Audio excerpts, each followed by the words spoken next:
하워드 필립스 러브크래프트. 그는 공포, SF, 판타지와 같은 장르 문학의 거장으로 전세계 3억 권 이상이 팔린 생존하는 작가 중 제1의 밀리언셀러 작가인 스티븐 킹조차도 경외감을 담아 언급하는 인물입니다. 그의 소설을 기반으로 만들어진 크툴루 신화는 현대에도 수많은 대중매체에서 창작의 모티브가 되고 있는데요. 사망한 지 80년이 지났음에도 거대한 영향력을 미치고 있습니다. 그는 생전에도 스티븐 킹과 같은 밀리언셀러의 화려한 영광의 삶을 살았으리라 생각되지만 사실 그렇지는 않았습니다.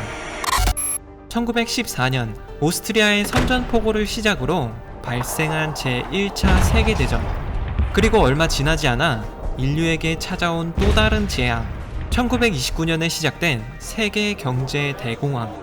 이는 모두 러브크래프트가 살아가던 시대에서 일어났던 일입니다.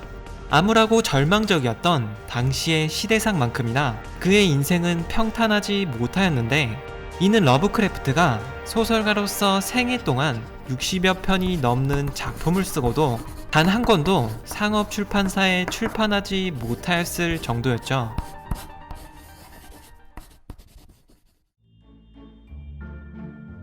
(1890년) 로드 아일랜드주 프로비던스, 미국의 가장 작은 주에서 러브크래프트가 태어났습니다.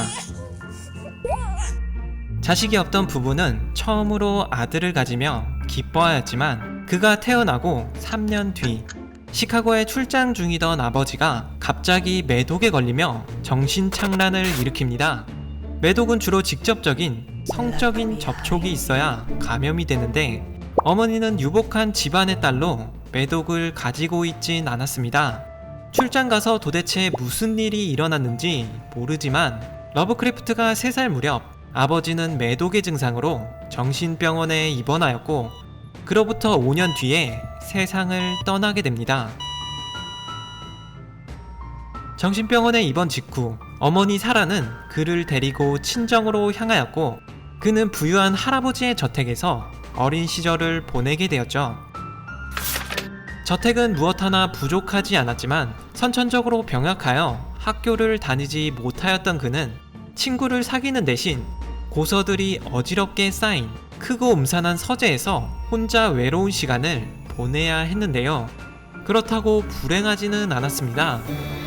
서재에는 동화를 비롯한 다양한 종류의 책들이 구비되어 있었고, 특히 그는 아라비안 나이트, 그리스 로마 신화와 더불어 괴기 환상 문학의 책들을 보며 이기에 대한 동경과 꿈을 길러나갔습니다.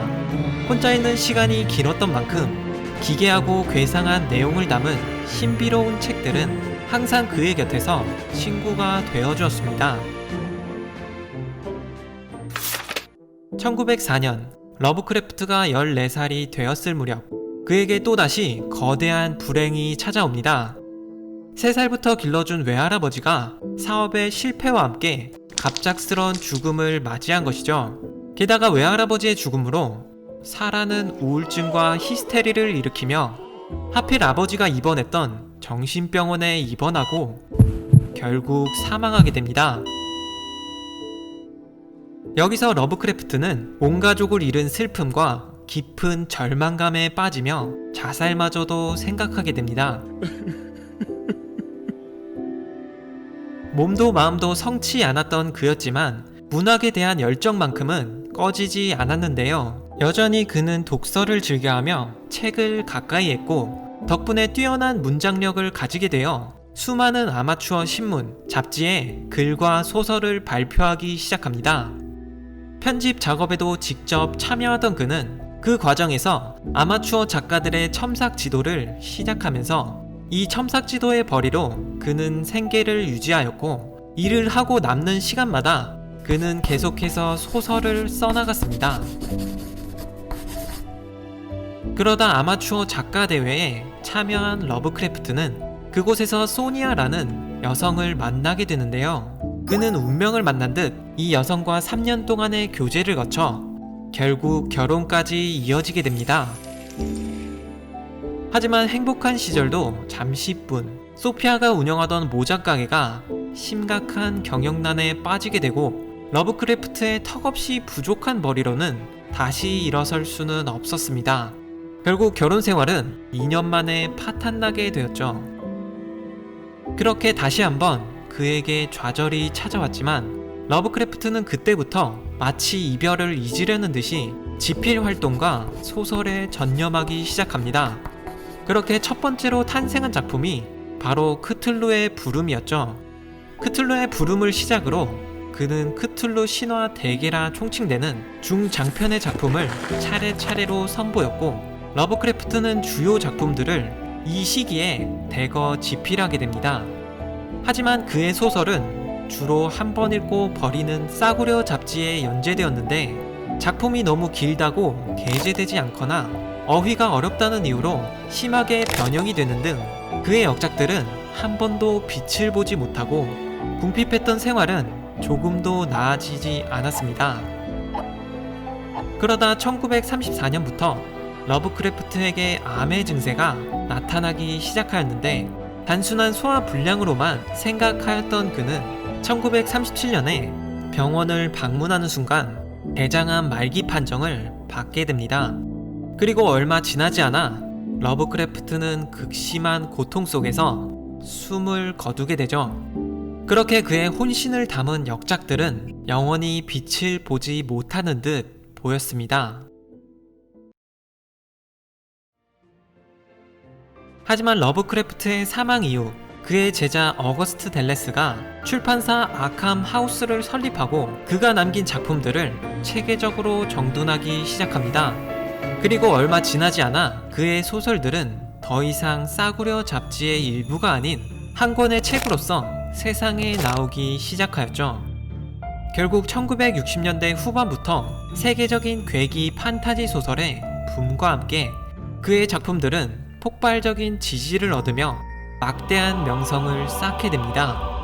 러브크래프트는 생애 동안 약 10만 통으로 추산되는 평생 쓴 소설보다 더 방대한 양의 편지를 썼던 것으로 유명한데요. 주로 후배 작가들, 첨삭 지도를 해주던 아마추어 작가, 그리고 그의 작품에 관심을 보이는 팬들에게 쓴 것으로 러브크래프트는 원하는 이들에게 자신이 창조한 신들의 이름이나 괴물, 무대가 되는 가상의 지명 등 크툴루 신화의 배경을 기꺼이 제공하였습니다. 덕분에 수많은 사람들이 크툴루의 배경을 자신의 책과 창작물에 사용하기 시작하였고, 이들은 한데 모여 크툴루는 신화라고 불리게 될 정도로 덩치가 점점 커지게 됩니다. 또한 그의 편지는 앞뒤로 한 줄 한 줄 빼곡하고 정성스럽게 작성되었는데요. 이에 감동했던 사람들은 편지를 소중히 간직하였습니다. 그러던 어느 날 아캄 하우스에서 이러한 편지들을 모으기 위해 공모를 하였는데, 그때 러브크래프트가 보낸 두꺼운 편지 뭉치들이 미국 전역에서 수도 없이 보내졌다고 합니다. 러브크래프트의 작품들은 비록 생애 동안 빛을 보진 못하였지만 계속되는 좌절과 어둠 속에서도 그는 소설을 쓰는 걸 그만두지 않았고, 팬들에 대한 그의 가득한 정성이 있었기에 이제서야 찬란한 빛을 내고 있는 크툴루 신화가 탄생한 것이었습니다.